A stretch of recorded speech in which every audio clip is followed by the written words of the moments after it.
नमस्कार दोस्तों, आप सबका स्वागत है आपके अपने YouTube चैनल व्हाइट बोर्ड अड्डा में। और मैं आपका दोस्त रणजीत चौधरी आप सबका स्वागत करता हूं। यहाँ आज अपन एक नया टॉपिक शुरू करेंगे जो 10th क्लास के लिए, बोर्ड क्लास के लिए सबसे इम्पोर्टेंट है और केमिस्ट्री का सबसे बेसिक चैप्टर या यौगिक बनते हैं। पहले तो कार्बन के बारे में पढ़ेंगे, फिर उससे जो यौगिक बनते हैं उनके बारे में पढ़ेंगे और फिर यौगिकों का एक नामकरण की पद्धति दे रखी है और बोर्ड क्लास में कम से कम 2 नंबर का सवाल उसमें से जरूर आता है। तो आप लोग ध्यान से देखें और जो भी क्यूरीज हो आप कमेंट बॉक्स में लिखें ताकि आगे आने वाले वीडियो में उसका सॉल्यूशन दिया जा सके। अब देखो, सबसे पहले चैप्टर का नाम है कार्बन और उसके यौगिक। कार्बन और उसके यौगिक जो चैप्टर आपके चौथा चैप्टर है। कौन सा चैप्टर है? 10th क्लास की किताब में चौथा चैप्टर है जिसका नाम है कार्बन और उसके यौगिक। अपन पहले देखते हैं कार्बन के बारे में कि कार्बन क्या चीज है और फिर उसके बाद देखेंगे कि कार्बन से जो यौगिक बनते हैं उसके बारे में। तो सब जो भी बच्चे या जो भी स्टूडेंट नए हैं वो चैनल को सब्सक्राइब जरूर करें, है ना। देखो, अब सबसे पहले देखते हैं कार्बन। कार्बन क्या चीज है? सबसे पहले कार्बन के बारे में आपने देखो, नॉर्मली वैसे तो कार्बन की विशेष परिभाषा के बारे में बहुत कुछ किताबों में भी देखा होगा, आप लोगों ने बहुत कुछ पढ़ा भी होगा, लेकिन एक नॉर्मल सी परिभाषा, एक इजी वे में अपने तरीके से बनाई हुई परिभाषा है कि हर वो चीज जो जलने पर कैसी पड़ जाती है? काली। उसमें क्या होता है? कार्बन। क्या होता है? कार्बन। कार्बन एक तत्व है जो एक अधातु है। कैसा है? अधातु तत्व है और लगभग जो भी चीज जलने के बाद काली पड़ जाती है ना, उसमें क्या होता है? कार्बन। उसमें क्या होता है? कार्बन। तो आपको कार्बन के बारे में यहाँ पे उसकी विशेषता बताई जाएगी, फिर उसके जो यौगिक बनते हैं उनके बारे में बताया जाएगा। सबसे पहले देखो विशेषताएं, कार्बन की विशेषताएं। कार्बन की विशेषताएं देखो, कम से कम हर जो देखो, जब भी अपने बोर्ड क्लास में क्वेश्चन आएगा साइंस में से, तो कम से कम जो बड़े से बड़ा जो प्रश्न आता है वो आएगा 4 नंबर का। बड़े से बड़ा जो प्रश्न आता है वो 4 नंबर का आएगा। तो किसी की भी विशेषताएं, किसी की भी अंतर वगैरह जो भी याद करने होते हैं ना, कम से कम हर चीज के कितने याद करने होते हैं? 4। अगर आपको विशेषताएं पूछिए तो 4, उसकी कुछ समानताएं पूछिए 2 चीजों में तो कम से कम 4, कुछ अंतर पूछे कम से कम 4, कुछ उपयोग पूछे तो कम से कम 4। कम से कम 4 तो होनी ही चाहिए। ज्यादा आप याद करोगे तो आपको फायदा मिलेगा, लेकिन कम से कम 4 तो होनी ही चाहिए, क्योंकि देखो पॉइंट वाइज कोई चीज लिखोगे तो आपको नंबर अच्छे मिलेंगे। तो सबसे पहले देखो, कार्बन की मैं कम से कम 5 विशेषताएं लिख देता हूं, आपको कम से कम 4 तो याद रखनी है। देखो, कार्बन की कम से कम आपको कितनी विशेषताएं याद रखनी है? 4। मैंने आपके लिए कम से कम 5 विशेषताएं लिख रहा हूं, तो आपको 5 विशेषताएं याद रखनी है। देखो, सबसे पहले कार्बन का परमाणु क्रमांक। कार्बन का परमाणु क्रमांक कितना होता है? 6। मतलब उसमें प्रोटॉनों की संख्या कितनी होती है? 6। या फिर वो आवर्त सारणी में कितने नंबर पे आता है? 6 नंबर पे। तो आपको याद रखना है कि कार्बन का परमाणु, देखो जो ये परमाणु क्रमांक है इसी पे सब कुछ आगे डिपेंडेंट होगा। तो आपको परमाणु क्रमांक और इसकी संयोजकता पे विशेष तौर से ध्यान रखना है कि परमाणु क्रमांक कितना होता है? 6। इसका इलेक्ट्रॉनिक विन्यास लिखिए। क्या लिखे? इलेक्ट्रॉनिक विन्यास जो होता है 1s2 2s2 2p2 होता है। 2p2 होता है। इसका ये एक प्रकार का कैसा तत्व है? अधात्विक तत्व है। कैसा है? अधात्विक। धातु और अधातु के बारे में आपने पढ़ा होगा। तो ये जो कार्बन होता है वो एक प्रकार का क्या है? अधात्विक तत्व है। और इसकी संयोजकता, कार्बन की जो संयोजकता होती है वो होती है 4। कितनी होती है? 4। मतलब ये अन्य 4 चीजों से जुड़ सकता है, अपने 4 बॉन्ड बना सकता है, 4 संयोजकताएं कंप्लीट कर सकता है, या 4 इलेक्ट्रॉन ले सकता है या 4 इलेक्ट्रॉन दे सकता है। कार्बन के 3 समस्थानिक होते हैं। कार्बन के कितने स्थानिक क्या होते हैं? समस्थानिक, समान स्थान वाले। समान स्थान वाले, समान स्थान वाले। तो कार्बन के कितने समस्थानिक होते हैं? 3। देखो कौन कौन से? एक तो होता है कार्बन 12, एक होता है कार्बन 13, एक होता है कार्बन 14। कार्बन 14 होता है एक रेडियोधर्मी पदार्थ होता है। रेडियोधर्मी का मतलब समझते हो? ये विकिरण अपने आप ही विखंडित होता रहता है, अपने आप ही विकिरण उत्पन्न करता रहता है। और इसका उपयोग मैं आपको आगे बताऊंगा कि इसका उपयोग देखो, वैसे तो नॉर्मली जैसे आपने सुना होगा ना कि जीवाश्मों की आयु ज्ञात करने के लिए कार्बन डेटिंग का उपयोग करते हैं, तो उसमें यही समस्थानिक काम में आता है, C14 वाला। तो आपको ध्यान रखना है कि कार्बन की ये 5 विशेषताएं मैंने आप बोर्ड पे लिखी है, ये आपको पांचों के पांचों ध्यान रखनी है। जैसे परमाणु क्रमांक होता है इसका 6, इसका इलेक्ट्रॉनिक विन्यास होता है 1s2 2s2 2p2। कार्बन एक अधात्विक तत्व है। कैसा है? अधात्विक। इसकी संयोजकता कितनी होती है? 4। और कार्बन के 3 समस्थानिक होते हैं, C12 C13 और C देखो अपन ने पढ़ा कि कार्बन की जो विशेषताएं अपने कार्बन की पढ़ ली। अब जो कार्बन से यौगिक बनते हैं, कार्बन किसी दूसरे तत्व से जुड़कर यौगिक बनाता है, उन यौगिकों के नामकरण की एक पद्धति दे रखी है। नामकरण कैसे करते हैं उसके नामकरण की एक पद्धति दे रखी है जिसका नाम है IUPAC। आप लोगों ने उसका नाम सुना भी होगा, IUPAC। IUPAC एक नामकरण की पद्धति है, कार्बनिक यौगिकों के नामकरण की पद्धति, कार्बनिक यौगिकों के नामकरण की, कार्बन यौगिकों के नामकरण की पद्धति। तो उस पद्धति का नाम है IUPAC। देखो IUPAC की फुल फॉर्म, IUPAC की एक फुल फॉर्म होती है जो मैं आपके सामने लिख देता हूं। IUPAC की फुल फॉर्म होती है, देखिए IUPAC एक नामकरण पद्धति है कार्बनिक यौगिकों जिसका फुल फॉर्म होती है IUPAC। देखो I इंटरनेशनल, U का मतलब यूनियन, ऑफ, P का मतलब प्योर, एंड A का मतलब अप्लाइड और C का मतलब केमिस्ट्री, मतलब international union of pure and applied chemistry. IUPAC की फुल फॉर्म होती है international union of pure and applied chemistry. ये कार्बनिक यौगिकों के नामकरण की एक पद्धति है जिससे कार्बनिक जो भी कार्बनिक यौगिक बनते हैं कि कार्बन जिसे दूसरे किसी भी तत्व से जुड़कर जो यौगिक बनाता है उसके नामकरण के लिए एक पद्धति बनाई है, एक इंटरनेशनल पद्धति है जो पूरे विश्व में यही चलती है, यही नामकरण चलता है। तो अपन देखते हैं कि ये कैसे बनाए जाते हैं इनसे नामकरण। उसके लिए मैं आपको कुछ चीजें लिखाऊंगा जो आपको याद करनी पड़ेगी। आप थोड़ा सा 2-3 बार पढ़ोगे उनको तो अपने आप याद हो जाएगी, और बार बार इस नामकरण की प्रैक्टिस करोगे तो वो चीज़ें अपने आप याद हो जाएगी। तो मैं कुछ चीज़ें आपके सामने बोर्ड पे लिख रहा हूँ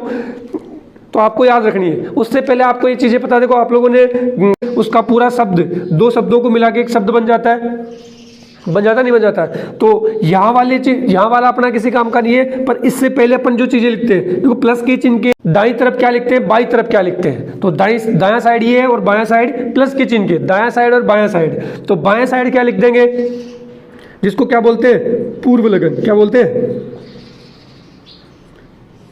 प्लस के बाईं तरफ जो चीज लिखी जाती है उसको पूर्व लगन बोलते हैं, और दाईं तरफ जो लिखी जाती है उसको बोलते हैं अनुलग्न।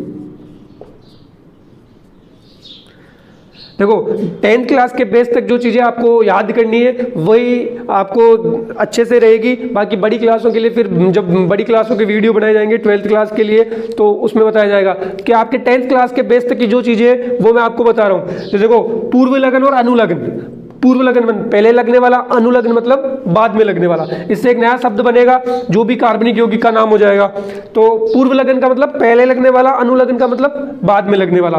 तो मैं कुछ पूर्व लगन के नाम लिखूंगा, फिर अनुलग्न के लिए कुछ अलग तरीका अपनाएंगे कि अनुलग्न कैसे लगाते हैं। तो सबसे पहले मैं तुम्हारे सामने 10 नाम ऐसे लिख रहा हूं जो आपको पूर्व लगन के लिए रखना है। पूर्व लगन का मतलब कार्बन की संख्या के आधार पर पूर्व लगन लगते हैं। कार्बन की संख्या के आधार पर क्या लगते हैं, पूर्व लगन लगते हैं। तो वो पूर्व लगन में आपको 10 पूर्व लगन, आपके मैं सामने 10 पूर्व लगन लिख रहा हूँ। वो पूर्व लगन आपको कार्बन की संख्या के आधार पर पूर्व लगन लगते हैं। तो 10 कार्बनों के लिए 10 नाम लिखे मैंने। तो वो आपको ध्यान रखने कि 1 नंबर पे क्या आता है, 2 नंबर पे क्या आता है, 3 नंबर पे क्या आता है, 4 नंबर पे क्या आता है। कि अगर कार्बन की संख्या 1 हो तो क्या लगाना है, पूर्व लगन, 2 हो तो क्या लगाना है, 3 हो तो क्या लगाना है, 4 हो तो क्या लगाना है। देखो सबसे पहले 1 नंबर पे क्या आता है, मेथ। 2 नंबर पे क्या आता है, एथ। 3 नंबर पे प्रोप, 4 नंबर पे ब्यूट, 5 पे पेंट, 6 पे हेक्स, 7 पे हेप्ट, 8 पे ओक्ट, 9 पे नॉन और 10 पे डेक। जैसे आप फटाफट भी याद रख सकते हैं, जैसे मैंने तो प्रैक्टिस कर रखी है तो मुझे तो फटाफट याद हो जाएंगे। आपको 2-3 बार, 4 बार, 5 बार प्रैक्टिस करोगे तो ये नाम याद हो जाएंगे। जैसे meth, eth, pro, but, pent, hex, hept, oct, non और डेक। ऐसे आपको 10 के 10 नाम याद रखने कि कार्बन की संख्या, जैसे 2 कार्बन हो तो क्या लगेगा, 5 कार्बन हो तो क्या लगेगा, 6 कार्बन हो तो क्या लगेगा। कार्बन की संख्या के आधार पर ये लगते हैं पूर्व लगन। क्या लगते हैं, पूर्व लगन। ये तो हो गया पूर्व लगन की बात। अब अनुलग्न कैसे लगाते हैं। पूर्व लगन आपको ये 10 ही याद रखने। इन 10 के बाद जो भी चीजें आएगी वो आपके हाई क्लासों की लेवल की चीजें, पर आपको यहाँ तक 10th क्लास तक, 9th क्लास में, 10th क्लास में आपको यही मिलेगी कि 10 तक याद रखने। तो 10 नाम आपको याद रखने कि कार्बन की संख्या पर या कार्बन की संख्या के आधार पर क्या पूर्व लगन लगेगा, कितने कार्बन हो तो कितने कौन सा लगेगा। तो इसके लिए अनुलग्न, ये तो हो गया पूर्व लगन की श्रेणियां। अब इसके लिए अनुलग्न, इसके लिए अनुलग्न और पूर्व लगन के बारे में मैंने तुम्हें बताया है। अनुलग्न का मतलब होता है बाद में लगने वाला और पूर्व लगन का मतलब होता है पहले लगने वाला। मतलब प्लस के चिन्ह के संधि विच्छेद जो होते हैं, प्लस के चिन्ह के जो पहले लगता है उसको बोलते हैं पूर्व लगन, और जो बाद में लगता है वो देखो हिंदी संस्कृत की अलग बात है, उसमें क्या बोलते क्या नहीं बोलते वो अलग बात है। लेकिन अपने साइंस में जो पहले लगता है उसको पूर्व लगन बोलते हैं, जो बाद में लगता है उसको अनुलग्न बोलते हैं। अनुलग्न के लिए तुम्हें कम से कम 3 श्रेणियां याद रखनी है जो मैं तुम्हारे सामने लिख रहा हूं। तीनों श्रेणियों का आपको ध्यान रखना है और तीनों श्रेणियों को पहचानने का भी तरीका मैं बता दूंगा तुमको कि कौन सी श्रेणी कैसी होती है, कौन सी श्रेणी कैसे पता पड़ेगा कि कौन सी श्रेणी कौन सी है, कौन सी श्रेणी कैसे पता पड़ेगी ये श्रेणी है। तो मैं आपके सामने 3 श्रेणियां लिख रहा हूं, ध्यान से देखना। जो भी आपको क्यूरीज हो, कोई भी क्वेश्चन हो तो आप कमेंट बॉक्स में लिखें और हमारे चैनल को सब्सक्राइब करना ना भूलें। जो भी हमारे चैनल पे नए हैं जरूर सब्सक्राइब करें। तो अनुलग्न के लिए आपको 3 श्रेणियां याद रखनी है। पहली है एल्केन, दूसरी है एल्कीन और तीसरी है एल्काइन। तीसरी श्रेणी कौन सी है? एल्काइन। ये 3 श्रेणियां, ये तीनों श्रेणियां आपको याद रखनी है कि इन्हीं के आधार पर आपको क्या लगाना पड़ेगा? अनुलग्न लगाना पड़ेगा। अनुलग्न लगाने के लिए मैं बता देता हूं कि आपको तीनों श्रेणियां कैसे पहचाननी पड़ेगी, फिर मैं आपको 2-4 उदाहरण भी बताऊंगा कि कैसे कैसे इनसे बनते हैं। देखो तीनों श्रेणी मैं तुम्हें एक साथ इसीलिए समझा रहा हूं ताकि तीनों में कंपैरिजन हो जाएगा तो आपको अच्छे से समझ में आ जाएगी। किसी भी देखो साइंस एक ऐसी चीज है, आप 2 चीजों में 3 चीजों में एक साथ कंपैरिजन करके पढ़ोगे ना तो आपको अच्छे से समझ में आ जाएगी। और 2-3 बार वीडियो को रिपीट करके देखना, ये बहुत ही आसान सा चैप्टर है, आपको अच्छे से आ जाएगा। और 2 नंबर आपके ये समझ लो कि फिक्स हो गए। वैसे तो पूरा चैप्टर 6 नंबर का है, लेकिन 2 नंबर तो इन नामों के पूछे जाएंगे। आईयूपीएससी नामकरण के 2 नंबर आते हैं, वो आपको जरूर पूछे जाएंगे। तो देखो एल्केन श्रेणी, आपको कैसे पता पड़ेगा कि एल्केन श्रेणी है? तो आपको इस चीज से पता पड़ जाएगा कि हर कार्बन के बीच में हर जगह कौन सा बॉन्ड होगा?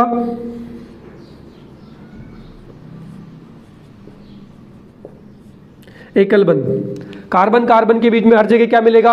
एकल बंध। अगर एल्कीन श्रेणी हुई तो कौन सा मिलेगा? द्विबंध। मतलब कम से कम एक जगह द्विबंध मिलेगा। दो जगह भी हो सकता है, 3 भी हो सकता है, 5, 10 कितनी भी जगह हो सकता है, लेकिन कम से कम एक जगह तो क्या मिलेगा? द्विबंध मिलेगा ही मिलेगा। कौन सी श्रेणी होगी? तो एल्कीन। अगर एल्काइन होगी तो कौन सा मिलेगा? त्रिबंध, मतलब ट्रिपल बॉन्ड। कौन सा मिलेगा? Triple bond. एल्केन श्रेणी में सिंगल बॉन्ड मिलेगा हर जगह। एल्कीन श्रेणी होगी तो कम से कम एक जगह डबल बॉन्ड मिलेगा, और एल्काइन श्रेणी होगी तो कम से कम एक जगह क्या मिलेगा? ट्रिपल बॉन्ड मिलेगा। तो आपको ये ध्यान रखना है कि इन ट्रिपल बॉन्ड को देख के भी आप क्या पता लगा सकते हो कि एल्कीन श्रेणी है, एल्काइन है या एल्कीन। अब देखो एल्केन श्रेणी के लिए जो अनुलग्न लगता है, अगर श्रेणी एल्केन है तो उसके लिए जो अनुलग्न लगता है वो लगता है एन। क्या लगता है? एन। और एल्कीन श्रेणी होगी उसके लिए अनुलग्न जो लगेगा वो लगेगा ईन। ध्यान रखिए बड़ी ई की मात्रा लगानी है, छोटी की मात्रा नहीं लगेगी, बड़ी ई की मात्रा लगानी है। और एल्काइन में कौन सा लगेगा अनुलग्न? आइन।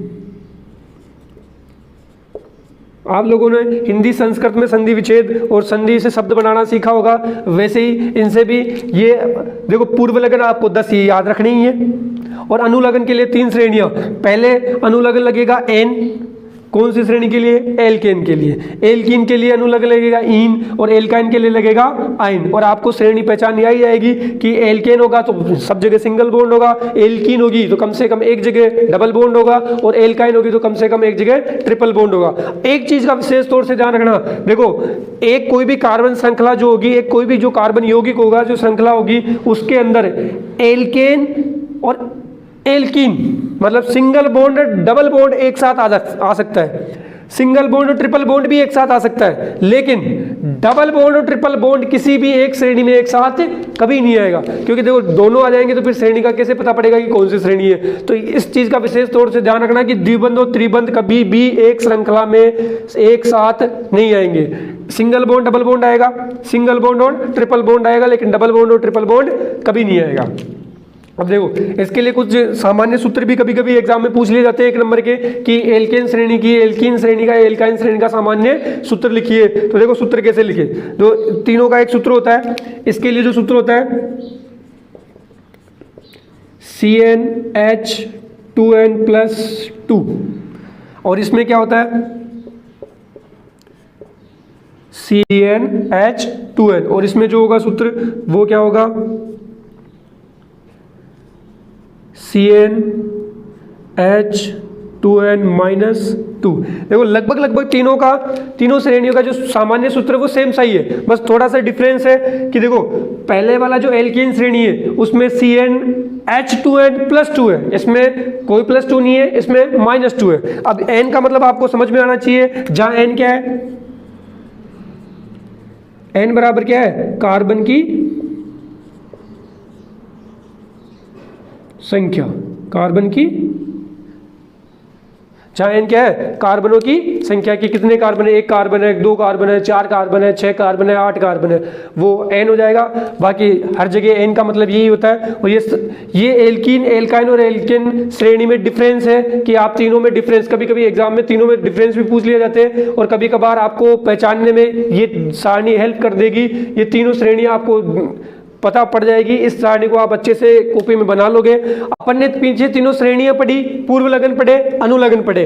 अब देखो उन पे डिपेंडेंट कुछ एग्जाम्पल देखते हैं कि आईपीएससी नामकरण करते हैं कैसे। फिर मैं आपको जब कुछ बड़े नाम आएंगे उसके लिए कुछ आपको आगे थोड़ा सा आईपीएससी नामकरण का प्रोसेस थोड़ा सा और बड़ा है, लेकिन मैं तुम्हें तीनों श्रेणियों से संबंधित कुछ उदाहरण बता देता हूं कि तीनों श्रेणियां आपको कैसे समझ में आ जाएगी, आपको कैसे पता पड़ जाएगा तीनों श्रेणी से आप नाम कैसे लिख सकते हो। जैसे मान लो एग्जाम्पल लिखा है, ऐसा एग्जाम्पल लिखा गया आपके सामने CH3 CH2 CH2 CH3, ऐसा कुछ नाम लिखा गया और वो बोलेगा इसका यूपीएससी नामकरण कीजिए। तो आपको देखो देखना क्या है, अब देखो एक चीज ध्यान रखना, मैंने तुम्हें कार्बन की कितनी संयोजकता बताई है, 4।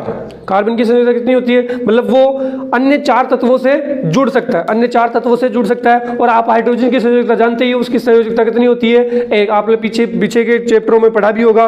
और हाइड्रोजन 1 नंबर पे आता है तो उसकी संयोजकता भी 1 ही होती है। हाइड्रोजन 1 संयोजकता रखता है, जबकि कार्बन कितनी रखता है, 4। इसीलिए कार्बन अन्य 4 तत्वों से जुड़ सकता है। तो ये जो चीज लिखी है ना, इसको देखो थोड़ा सा खोल के भी लिख सकता हूं मैं। देखो ये जो चीज लिखी है ये किस दूसरे तरीके से लिखी जा सकती है। देखो ये कैसे लिखी जा सकती है, जैसे ऐसे यही वाली चीज ऐसे भी लिखी जा सकती है। देखो 3 हाइड्रोजन है, मैंने इनको तीनों को अलग अलग जोड़ दिया, सिंगल बॉन्ड के साथ चारों तरफ जोड़ दिया। ये और चीज ये चीज दोनों सेम है, कोई डिफरेंस नहीं है दोनों में, बस एक को थोड़ा सा शॉर्ट फॉर्म में लिखा है और एक को थोड़ा सा बिल्कुल खोल के लिखा है। ये दोनों ही एक ही चीज है। अब मैं इसको नाम लिखूंगा तो कभी कभार आपको पूछ लिया जाता है कि एथेन, एथीन, एथाइन, ये इनके कितने रूप हो सकते हैं, इनको कितने रूपों में प्रेजेंट किया जा सकता है, वो आगे की बात है। पहले इनका नाम कैसे लिखेंगे, देखो जैसे ये लिखा है CH3 CH2 CH2 CH3। अब देखो सब जगह कार्बन कार्बन के बीच में आपको सिंगल बॉन्ड दिख रहा है। अरे सिंगल बॉन्ड दिख रहा है ना, डबल बॉन्ड ट्रिपल बॉन्ड कहीं नहीं है। तो कौन सी श्रेणी हो जाएगी, आपको देखते ही पता पड़ जाएगा कि श्रेणी कौन सी है। तो श्रेणी कौन सी है, एल्केन श्रेणी। कौन सी श्रेणी है, तो आपको पता लग गया कि जो प्लस के चिन्ह के उधर जो अनुलग्न लगेगा वो तो क्या लगेगा, एन लगेगा। एन अनुलग्न तो क्या लगेगा, एन। अब देखो पूर्व लगन क्या लगेगा। पूर्व लगन के लिए मैंने पीछे तुम्हें 10 नाम लिखा है 1 से 10 तक कि 1 कार्बन हो तो कितने लगते हैं, 2 कार्बन हो तो कितने लगते हैं, या 4 कार्बन हो तो क्या लगेगा। तो देखो इसमें कार्बन गिन लो, 1 कार्बन, 2 कार्बन, 3 कार्बन, 4 कार्बन। मैंने तुम्हें पीछे बताया कि 4 नंबर पे क्या आता है, ब्यूट। तो पूर्व लगन क्या लग जाएगा, ब्यूट। क्या लग जाएगा, ब्यूट। तो क्या बन जाएगा, देखो आपको संधि करना आना चाहिए, संधि से शब्द बनाना चाहिए। तो इसको आप बनाओगे तो क्या बन जाएगा, ब्यूटेन। क्या बन जाएगा, तो इसका सीधा सीधा नाम क्या हो गया, आईपीएससी नामकरण। आईपीएससी पद्धति के अनुसार ये जो चीज आपके सामने लिखी है इसका नाम क्या हो गया, ब्यूटेन। अब आप किसी का भी बना सकते हो, जैसे मैं उदाहरण के लिए दूसरा ले लूं कुछ।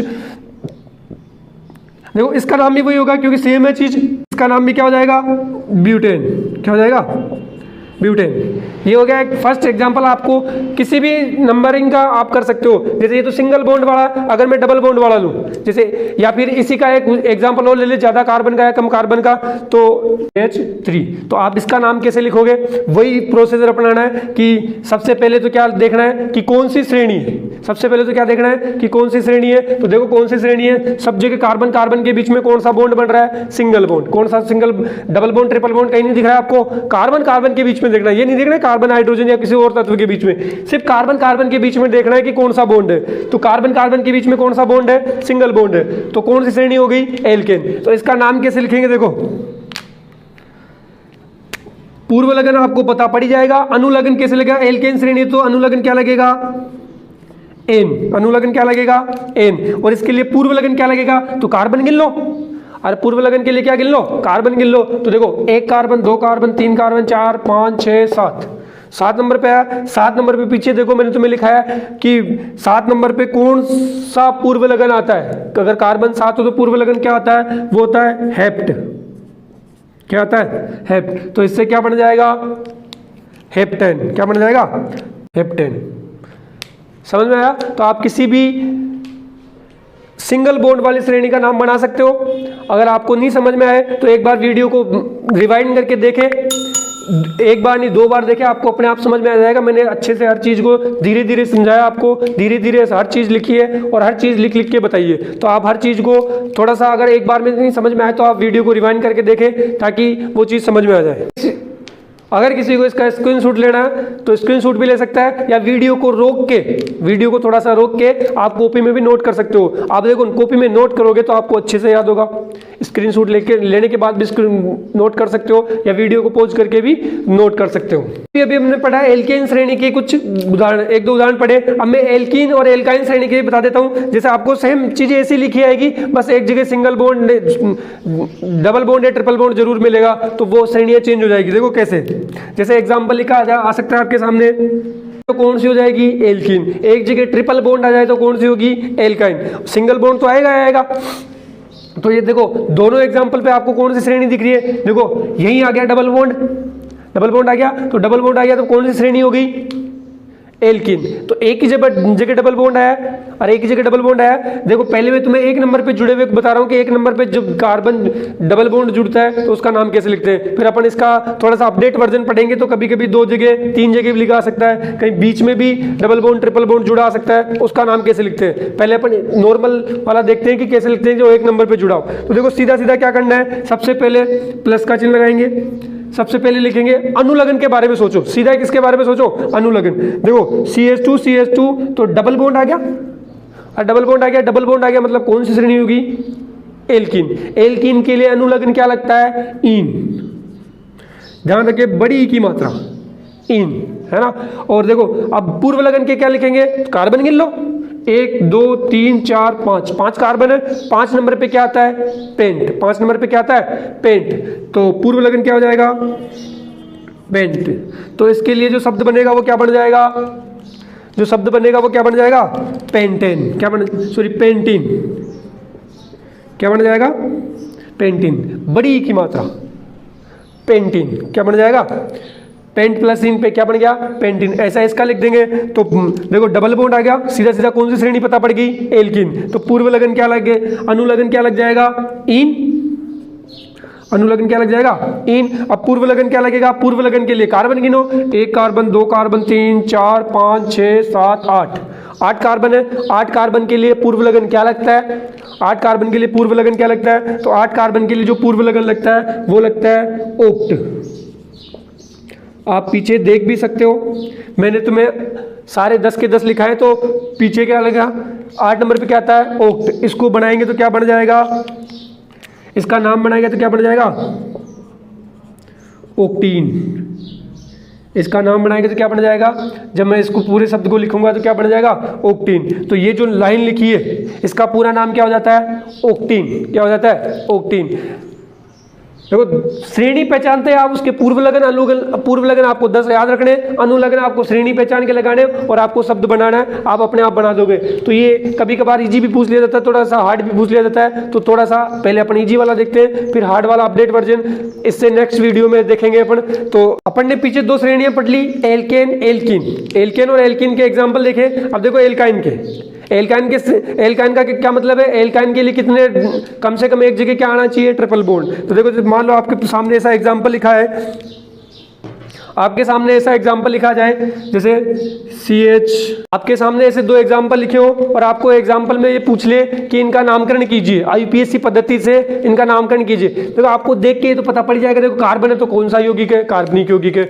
अब IUPAC नामकरण पूछा है तो IUPAC नामकरण के मैंने तुम्हें पूर्व लगन अनुलग्न पढ़ा है। पूर्व लगन 10 मैंने तुम्हें याद करने के लिए दिए। अनुलग्न के लिए मैंने तुम्हें 3 श्रेणियां बताई है। तीनों श्रेणियों में से 2 श्रेणियां पीछे बता चुका हूं, ये एक श्रेणी और है। तो देखो तीनों श्रेणियों में से ये देखते ही पता पड़ जाएगा कि कौन सी श्रेणी है। तो एक जगह देखो ट्रिपल बॉन्ड आ गया, और हमेशा ट्रिपल बॉन्ड डबल बॉन्ड हमेशा कार्बन कार्बन के बीच में ही आएगा, ना कि कार्बन हाइड्रोजन के बीच में। समझ में आ गई बात? तो डबल बॉन्ड और ट्रिपल बॉन्ड हमेशा कार्बन कार्बन के बीच में आएगा। तो देखो ये 2 है, यहां पे ट्रिपल बॉन्ड आ गया, मतलब कौन सी श्रेणी होगी? एल्काइन। एल्काइन के लिए जो अनुलग्न क्या लगता है, तो अनुलग्न लगाओ पहले आइन। अनुलग्न क्या लगता है? अनुलग्न कौन सा होता है? प्लस के चिन्ह के उधर वाला, दाईं तरफ वाला। अब बाईं तरफ होता है पूर्व लगन। पूर्व लगन कैसे लिखेंगे? कार्बन गिन लो, 1 carbon, 2 carbon, 3 carbon, 4 carbon, 5 carbon. 5 number पे क्या आता है? पेंट। 5 नंबर पे क्या आता है? पेंट। तो ये क्या बन जाएगा? ये क्या बन जाएगा रे? पेंटाइन। क्या बन जाएगा?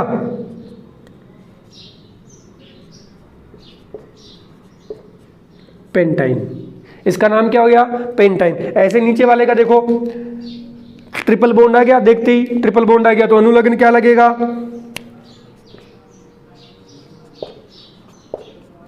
अनुलग्न क्या लगेगा? आइन। और पूर्व लगन क्या लगेगा? कार्बन गिनो, 1 2 3 4 5 6 7, 7 कार्बन है। तो 7 कार्बन के लिए क्या लगाएंगे?